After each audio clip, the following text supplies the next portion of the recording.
What's the first compound that you think of when I say psychedelic?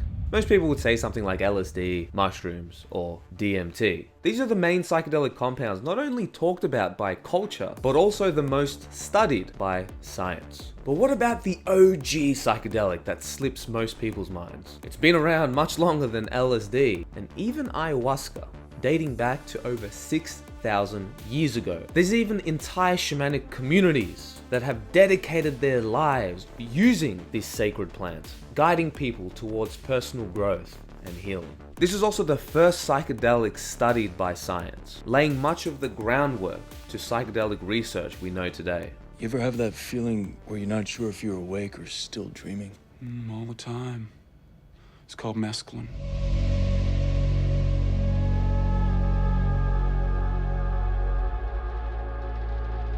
Mescaline was first isolated and identified in 1897 by the German chemist Arthur Hefter, and first synthesized in 1919 by Ernst Spath. Before the 20th century even starts, Peyote and mescaline have been examined from almost every point of view. There are kind of neurologists and psychologists taking it and trying to describe the experience and trying to figure out what's going on in the brain when this is happening.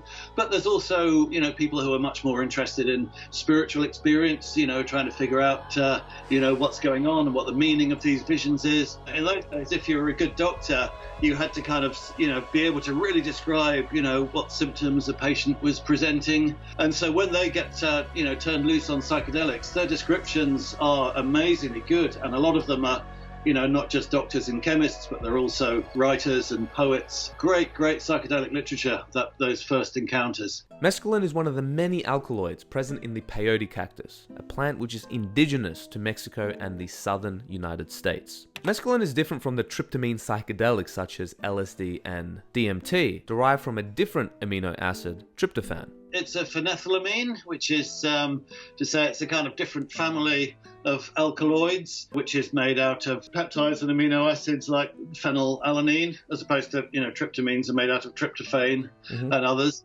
So it hits the 5-HT receptors in the sort of same way, given the limits of our knowledge about all the different subtypes of 5-HT receptors, its psychedelic action is quite similar, but it also hits the adrenergic system. It's got more of a physical body load than the tryptamines. So you get kind of heart rate and breathing, there's a lot of sort of physical intensification. Often kind of nausea is part of it as well. But compared to tryptamines, I would say mescaline and the cacti as being quite sort of solar. It's kind of a sort of sun energy. You see a lot of those kind of beautiful sort of reds and violets and kind of those flickering iridescent colors in the spectrum. And I think in terms of the energy as well. I mean, I always think of when you're in the Andes and you see a load of San Pedro growing up in the mountains and they're just getting this intense tropical sun, That type of energy for me sort of characterizes the experience. It feels as if it's kind of radiating out of me. Tryptamines, especially ayahuasca, always feels as if stuff is coming at me from outside, like you're being, visited or assailed or whatever it is by some energy that's out there. Mescaline, it always feels to me more like the energy is in here, like I'm the cactus, right. Like more heart-centered. I've heard that term before. And I think that's because being related to MDMA, it's also adrenaline stimulating effects. It's also kind of more euphoric. The San Pedro cactus is traditionally known as huachuma among the indigenous people of the Andes. San Pedro is considered the maestro of the maestros and enables the shaman to make a bridge between the visible and the invisible world for his people. The Quechua name for it is punku, which means the doorway. And the doorway connects the patient's body to his spirit. To heal the body, we must first heal the spirit. Since the Spanish conquest of South America, the Christians viewed huachuma as a devil drug, often persecuting the indigenous tribe for their beliefs and practices. But the natives made a smart chess move and adapted the name huachuma to San Pedro, which translates to Saint Peter, who holds the keys to heaven. Since they used Christian symbology by changing the name and even using the Jesus Christ cross in ceremony, they were able to get away with their ancient practice without getting murdered by the Spanish. This medicine produces mild hallucinations, so don't expect to blast off and see things that aren't here. But you'll feel a deeper sense of connection to nature, to yourself. Feel it come in waves. After about 45 minutes to an hour, you'll start to feel the medicine. And it lasts for about 8 to 12 hours. Throughout history, peyote, or what is known as hickory in Mexican native circles, has been a central element in various Native American religious practices, notably within the Native American Church, which integrates peyote into its ceremonies.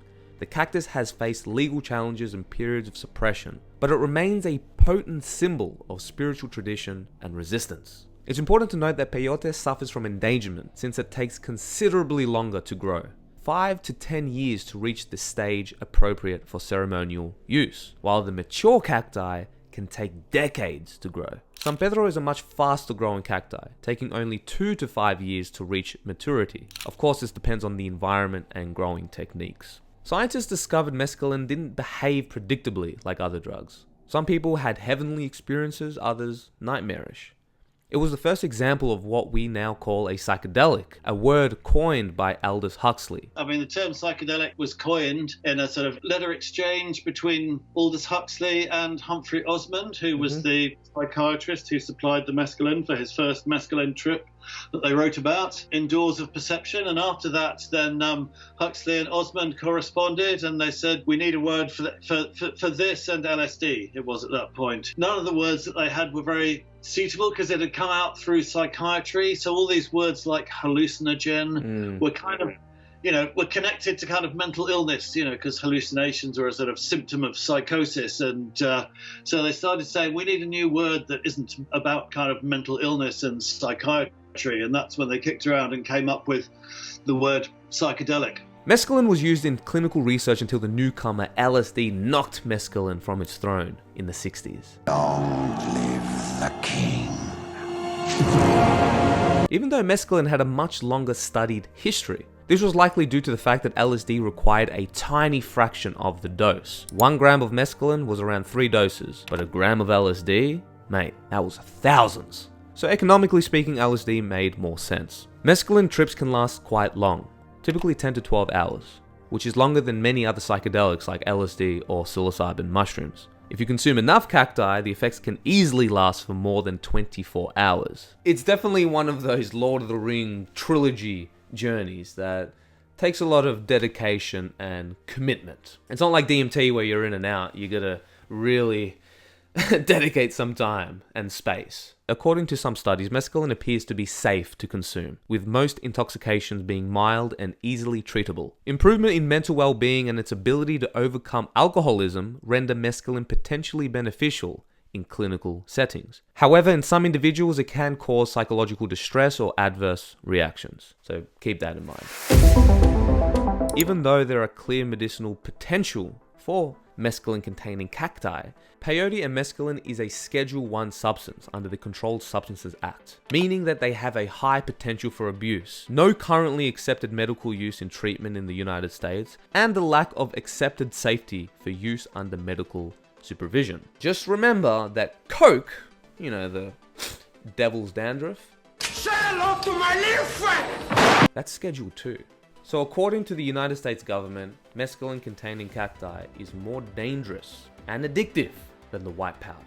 I mean, now that I think about it, there's always been this epidemic of peyote junkies ravaging the streets for their next hit. Oh, it's a big problem. I know now that my time and space changes, and that soon I shall go into a different time and a different space.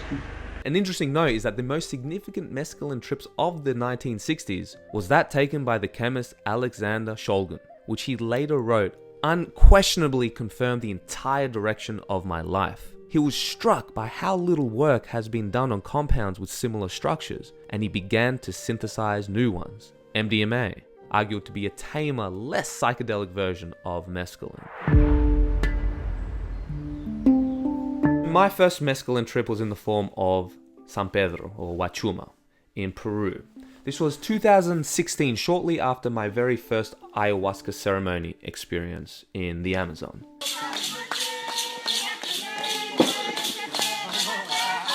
This was in the very early stages of my psychedelic journey. Basically, I was in a very dark place in life. I was addicted to too many destructive habits, and it's, you know, one of those things where you like try so many different avenues in life, Western, Eastern, hippie, scientific, like you name it. I tried it all because I wanted to fix my broken mind. I was just so hopelessly depressed, anxious, and in a very dark mindset. And it wasn't until I discovered about DMT and ayahuasca, it resonated with me. So I flew to the Amazon, had this experience, very challenging, of course, especially my first ceremony. But after the week retreat, I left with a much deeper understanding of myself. And this was due to ayahuasca showing me the dualistic nature of reality and giving me a different perspective of all the suffering in my life. The ayahuasca was like, no, there's a price for everything, and you can transmute even the darkest experiences of your life into something positive, to something inspiring. A few days after this experience, I booked a San Pedro ceremony.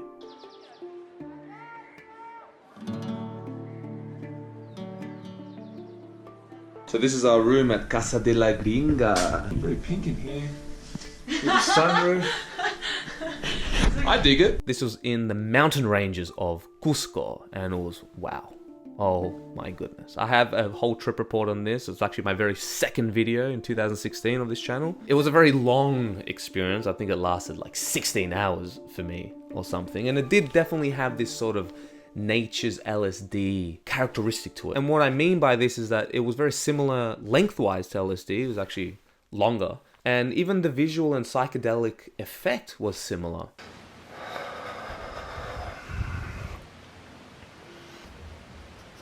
For me at the time, it felt like it had more of a grandfather spirit. And this is what the indigenous shaman tradition believe, is that San Pedro is this kind of wise grandfather figure.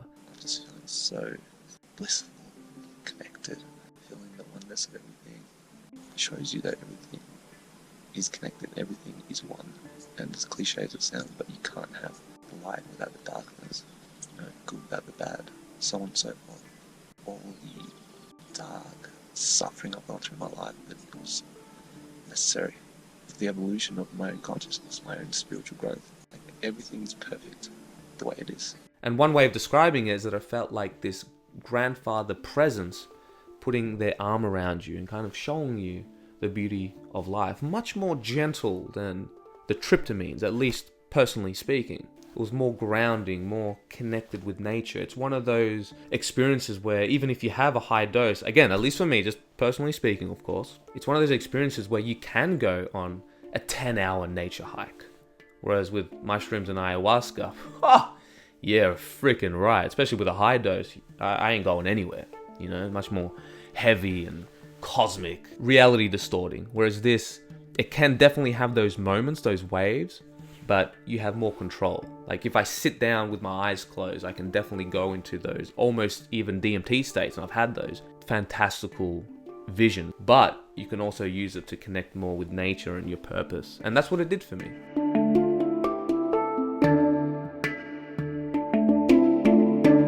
It gave me a very clear vision of the direction I should be taking in life. It was the actual substance that told me to start this YouTube channel and share my journey and just kind of go towards that direction, because I was always lost throughout my entire life, especially going from career to career to career to course to course to course to job to job to job, and always feeling passionate in the beginning, but then it would fizzle out and then I would go depressed mode. Fast forward 8 years, I've been doing this full time, traveling the world, making meaningful connections, building skills, and having amazing experiences, which I couldn't be more grateful for. In indigenous shamanic cultures, San Pedro is considered to be a heart-opening medicine. Even on a scientific lens, this makes sense. I mean, it's a phenethylamine, just like MDMA, and MDMA is, of course, considered to be the love drug, or whatever you want to call it. And San Pedro definitely has that characteristic to it, but just, you know, way more psychedelic. Personally, they've all been incredibly positive, whereas ayahuasca can kind of be hit or miss sometimes. Mushrooms as well, mostly positive, but you know, every now and again you'd get those dark trips, but that's probably because of my mindset, especially in the past. But San Pedro, man, it's been beautiful. And I have to say that I did talk up San Pedro, like, yes, this is perfect medicine that's going to tell you your purpose in life. And I kind of talked up this experience a lot to Yesenia, my wife, girlfriend at the time, and she'd had a San Pedro experience, and for her, she didn't really get much from it. She was kind of heartbroken because she had this high expectation from it. So please do not think that, oh, this worked for your mate Tom, so I'm gonna do San Pedro and I'm gonna have this perfect life purpose plan. It doesn't work like that. It was just, for me at that particular point in time and everything in my life that led up to that moment, it was just like the planets aligning. So I cannot promise this is going to be the same for everyone. So as the Spanish name indicates, San Pedro holds the key to heaven on this earth. It teaches us how to be in this reality, open-hearted and connected. So I've had a fair few Wachuma ceremonies since. I haven't had an experience that was as profound as that first ceremony that I had, but they've all been positive. And I've also had a couple peyote ceremonies, one traditionally in Mexico, which I made a documentary about. I'll link it in the description if you want to know more information on this. I don't know if excited is the right word, because it's not, because I know I'm about to step into something very special and profound, and there's a lot that goes into this. Animal sacrifice regarding the bull, from what I understand, it's like a spiritual transaction. Soul for a soul, I guess. So just to reiterate, I'm not saying that this helps everybody, because there are some individuals who have nightmarish, psychotic experiences with peyote. But I would be lying if I said I didn't have an uplifting experience. So of course, take what I'm saying with massive grains of Himalayan salt. The mescaline containing cactus is the oldest psychedelic known to man, making it the OG forgotten psychedelic, overshadowed by shrooms and LSD. But mescaline has been a blessing in my life, giving me more consistent positive trips than any psychedelic I've tried. Here are some interesting facts before we go. Ken Casey took peyote prior to writing One Flew Over the Cuckoo's Nest, one of the greatest Hollywood films of all time. Jerry Garcia took peyote prior to forming The Grateful Dead, but later switched to LSD and DMT since they were much easier on the stomach. Philip K. Dick was inspired to write Flow My Tears, the policeman said, after taking mescaline. It's a kind of a legendary substance, and every now and again you'd meet somebody and they go, oh, I know this really righteous underground chemist who made a little batch of mescaline for sort of connoisseurs, you know, but it was never really present there. That's the way I think it has been through most of kind of, you know, post-60s psychedelic culture. It's been kind of legendary or sort of mythical for most people. If you enjoyed this video, make sure to subscribe, like the video, share it around, support us on Patreon, or check out my website and join our email list. Sending you lots of love. Have a great day, and I'll catch you soon. Peace. Words cannot describe what the fuck happened.